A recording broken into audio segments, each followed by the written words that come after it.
Hey, good morning, everyone. It's Mike Chong here again on my day off. I know I haven't posted a video here in a while, and I'm sorry, but I've had a couple of days off. But anyway, I just want to say thank you for everyone who's subscribed and for all the views. It's really like blowing me away.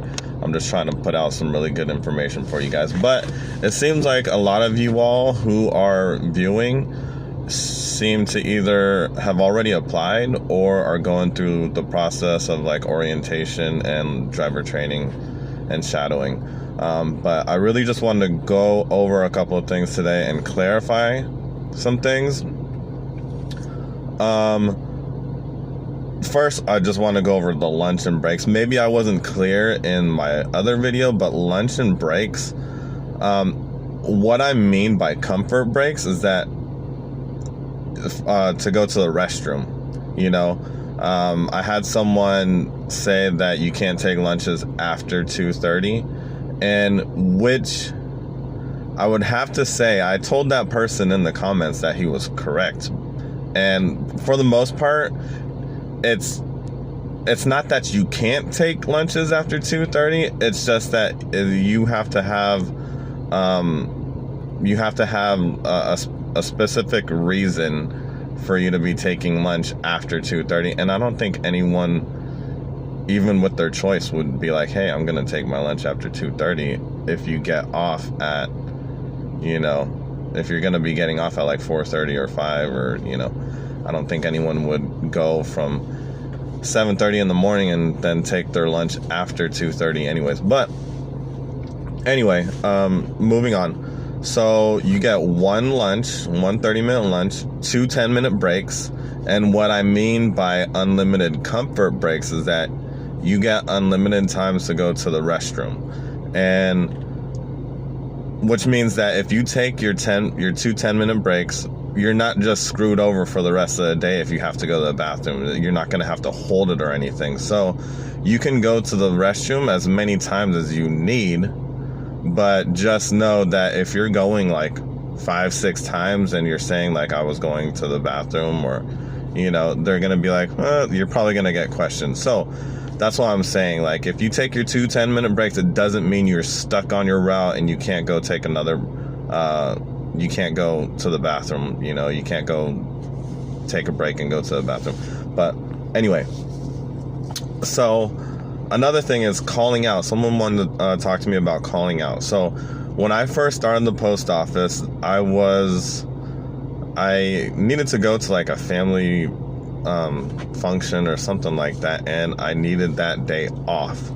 And what one of the regulars had told me is that if you check the calendar and the calendar is full, and by full I mean most offices go off of if there are 4 or more people scheduled, or if there's 4 people scheduled for that day, you're not going to get that day off. So you might as well just move on. So if you check the calendar and there's like 4 people that already have their name on that day, what I was told at the beginning, which I don't want to tell you all to do this, but you can possibly do this. It's an idea. So that you can not put in for that day off, but once that day comes, just call out. So you don't have to run the risk of putting in for that day and giving a reason, because let's just face it, the supervisors don't care if if you have a family function. They're not going to care about any of the reasons why you're giving and why they have to give you that day off when the calendar is already full. So just to bypass all of that and avoid getting in trouble, just call out sick. And mail and packages. I need to go over mail and packages. So I'm sorry, I blanked on what the reason I need to go over that for. Anyway, while I'm thinking about it, let me go on to something else. All right, what is casing? So in the morning when you get into work, you go check your vehicles to make sure there's no damage or flat tires or it can't start or anything like that. And once you get back into the office as a letter carrier, this is strictly for letter carriers and RCAs and stuff like that. So once you get into the office, you have to take all of the mail that's not in order and you take it back to your individual case. And case is just basically a workstation for that specific route. And what that case is, I'm gonna have to get a picture of it or take you in the office or something. I will show you actually my case that I have to case up.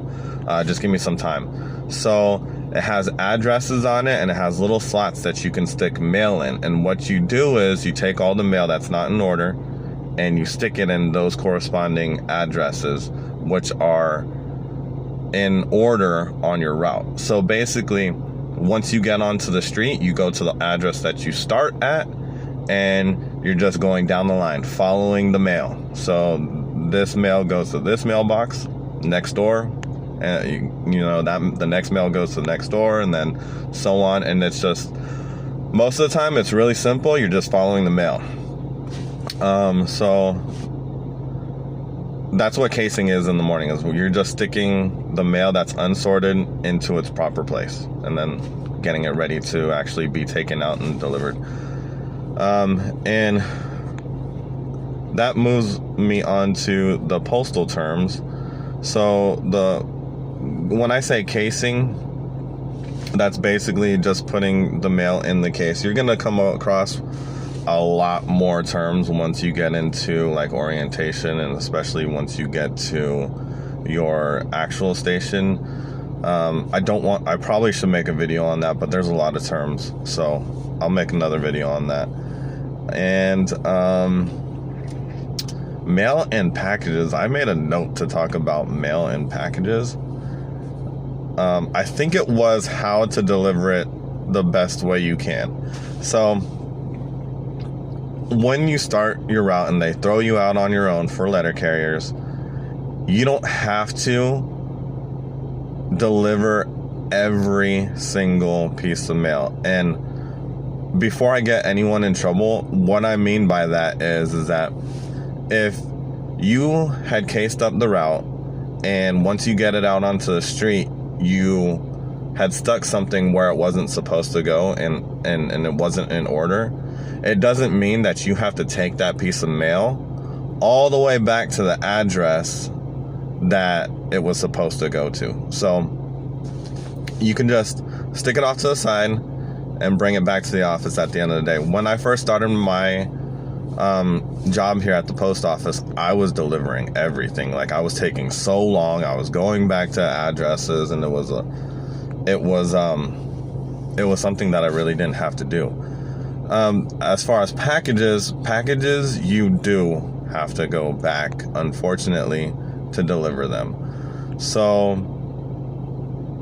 especially if it's like priority or like things like that.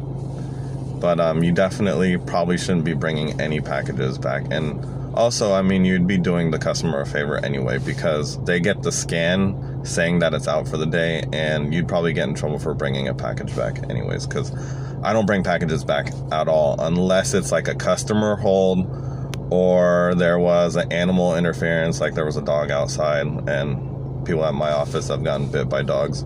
So, but that's like on a case-to-case basis, where you can't deliver the package. But anyway, I just wanted to go over those couple of things, and I just want to say good luck to everyone who's going to orientation. And thank you again for everyone who's subscribing and viewing. I will make my next video soon. Thank you guys. Bye.